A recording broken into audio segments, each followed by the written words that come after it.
Assalamualaikum warahmatullahi wabarakatuh. Kepada yang terhormat Bapak Ibu dosen pengampu uji kinerja pada PBG Transformasi Pendidikan Agama Islam tahun 2025. Perkenalkan, saya Nasruddin SPD, mahasiswa PBG PAI tahap 3 tahun 2025 di LPTK IAIN Ponorogo dengan NIM 209505563. Pada hari ini, Kamis, tanggal 9 Oktober tahun 2025, saya akan melaksanakan uji kinerja di Sekolah Dasar Negeri Bedagung 3 pada kelas 6 dengan materi halal dan haram. Terima kasih dan selamat menyaksikan. Wassalamualaikum warahmatullahi wabarakatuh. Assalamualaikum warahmatullahi wabarakatuh.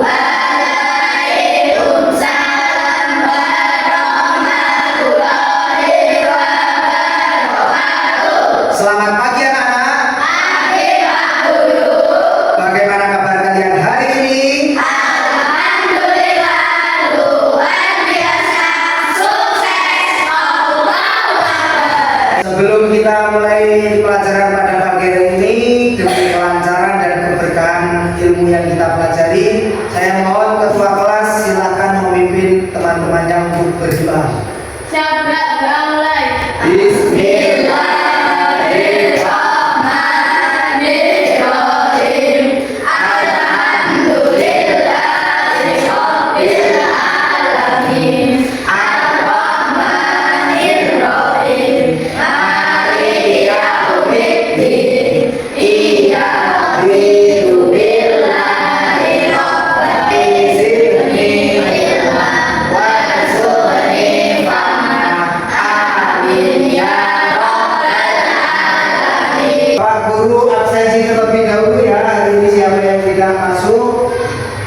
Yang pertama Ciko, Zulfa, Dewi, Afan, Fian,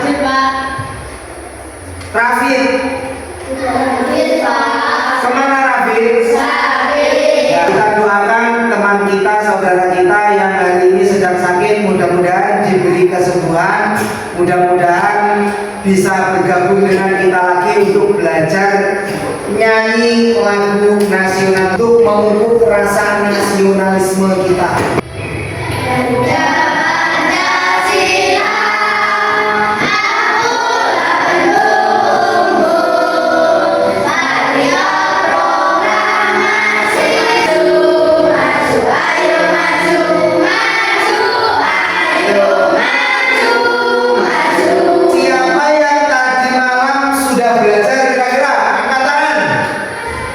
Ya, Mas Dava, belajar apa Mas tadi malam? Belajar agama, oke. Tugasnya seorang pelajar itu apa anak?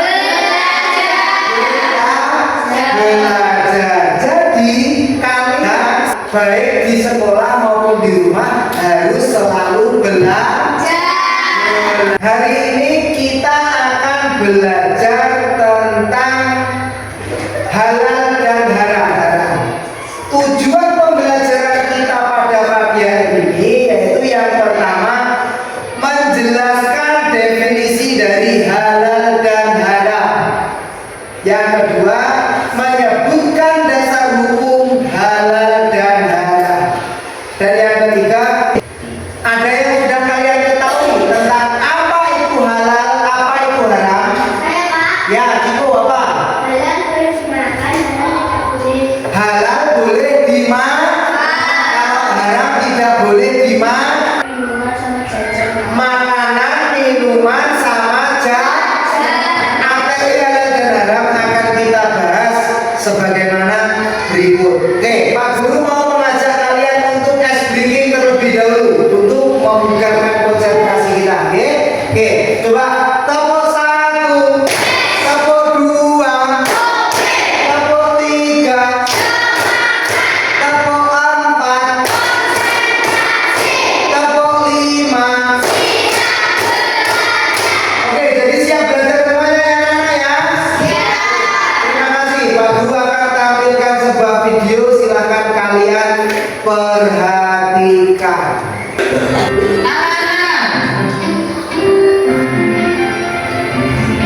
sesuatu yang dilarang oleh aturan agama itu halal.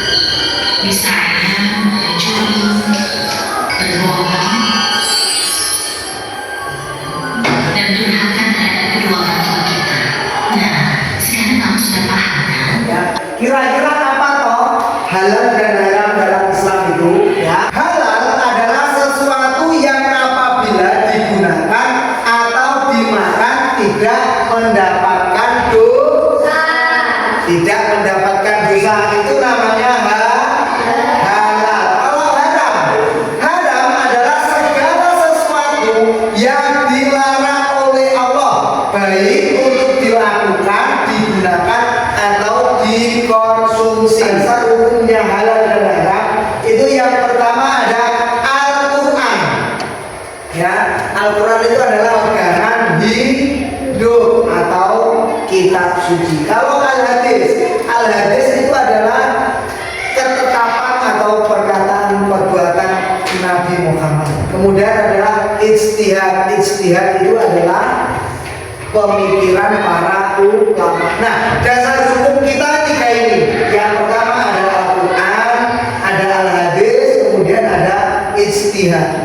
Ya, dalam menentukan halal dan haram sesuatu harus berdasarkan ini ya.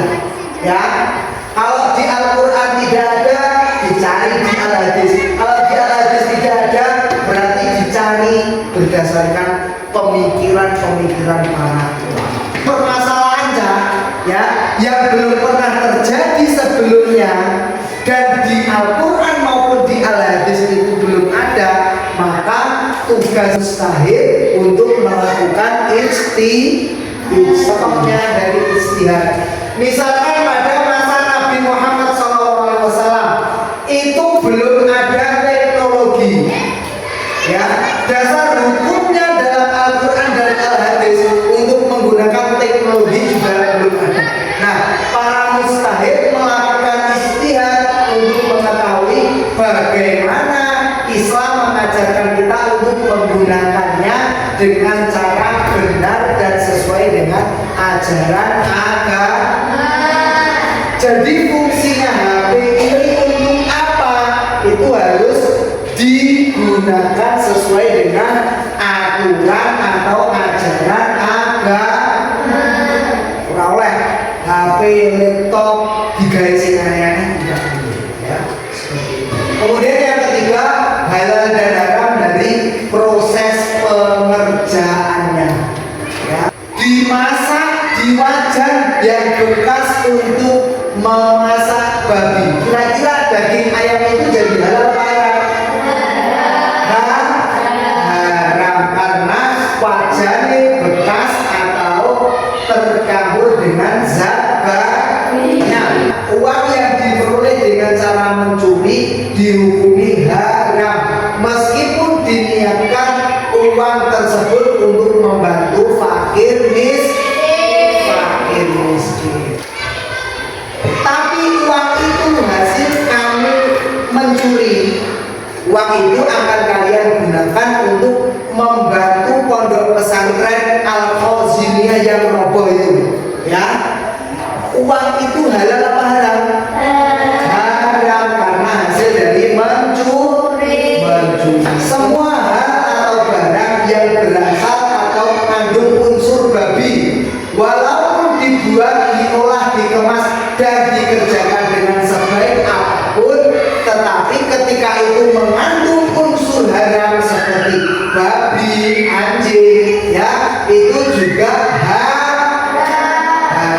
Misalnya ini, ketika kalian makan nasi tidak dihabiskan, nasi dibuang ke tempat sampah. Pernahkah kalian berpikir bahwa tersebut termasuk haram hukumnya karena mubazirkan makanannya?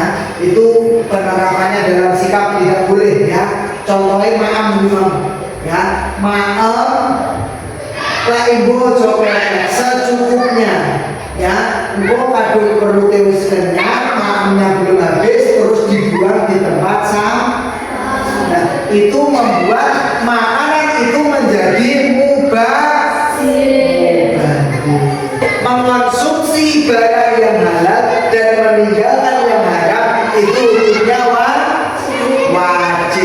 Sampai sini ada yang ingin ditanyakan anak-anak? Ya, Vera, coba tanya apa?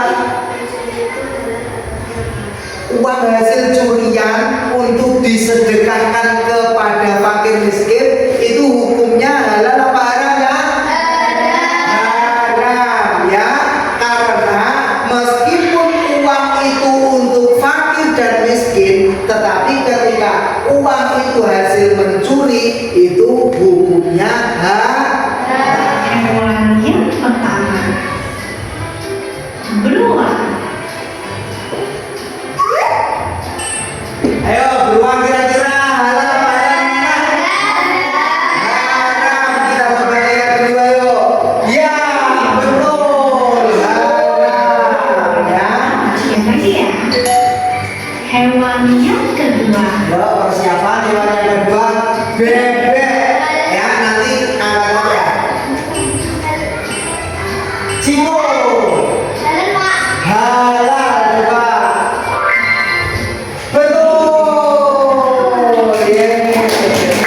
Halal. hewan yang ketiga, kuda. Ayo kuda halal apa haram? Ya Mas Dila halal. Coba kita lihat. Ya. Dengan kata lain, membolehkan memakan daging kuda, namun sih disarankan lebih baik dimakan ya. Hewan yang keempat, Ayo yang keempat. Selanjutnya adalah hewan kucing. Saya. Ya, oke, Mas Afan. Halal apa haram kucing itu? Haram. Betul. itu dikategorikan halal. Lagian kan kucing itu lucu ya, lebih baik sih dipelihara aja, jangan dimakan ya. Hewan yang Hewan yang kelima. kelelawar. Kelelawar. Ayo kelelawar halal atau haram? Yang tahu angkat tangan ya, Mbak Vera. Haram. Betul.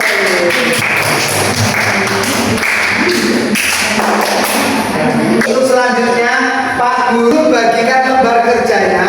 Nanti soal-soal yang ada di lembar ini silahkan kalian diskusikan, silahkan kalian cari di materi buku kalian, silahkan kalian cari jawabannya. Kemudian ketika sudah, nanti salah satu perwakilan kelompok maju ke depan mempresentasikan. Seperti itu ya Nak ya. Oke, ini untuk kelompok 1, kelompok 2, kelompok 3 ya. Nah, untuk kelompoknya silakan ditulis di atas ini ya. Untuk kelompoknya silakan ditulis di atas ini. Anggota kelompoknya siapa saja ini ditulis. Ada Kaca, ada Via, ada Dika, ini seperti itu ya. Anggota kelompoknya ditulis. Ya, anggota kelompoknya ditulis.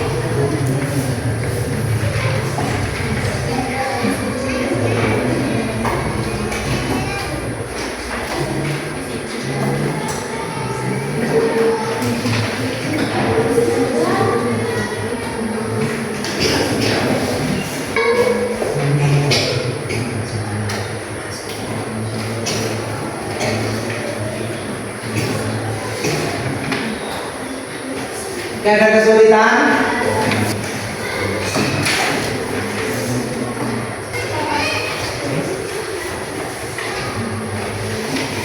Oke, sudah selesai ya kakak ya? Oke, jika sudah selesai, saya minta salah satu perwakilan dari masing-masing kelompok untuk maju ke depan ya, mempresentasikan. Kelompok yang lain nanti menanggapi barangkali ada yang kurang dipahami dari apa yang disampaikan oleh kelompok lainnya. Seperti itu ya, ya. Oke, ayo kita mulai dari kelompok 1. Silakan perwakilannya maju ke depan membacakan.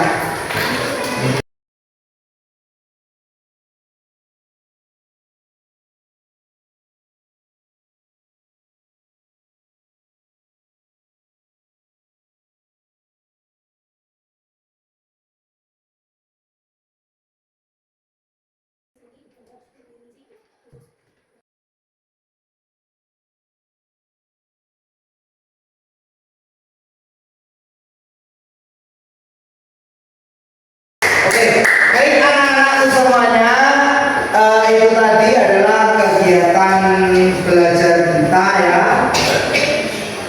untuk materi halal dan haram. Kira-kira kalian setelah ini nanti kalau mau beli jajan itu jajan yang halal apa haram? Halal. Diusahakan jajan yang kalian beli itu jajan yang ada labelnya tulisan jangan yang bergambarkan babi, bergambarkan anjing seperti itu ya nak ya. Oke. Nah, pada kesempatan kali ini kesimpulannya adalah materi tentang halal dan haram. Yang pertama, halal adalah sesuatu yang diperbolehkan oleh agama. Kalau haram itu sesuatu yang dilarang oleh agama.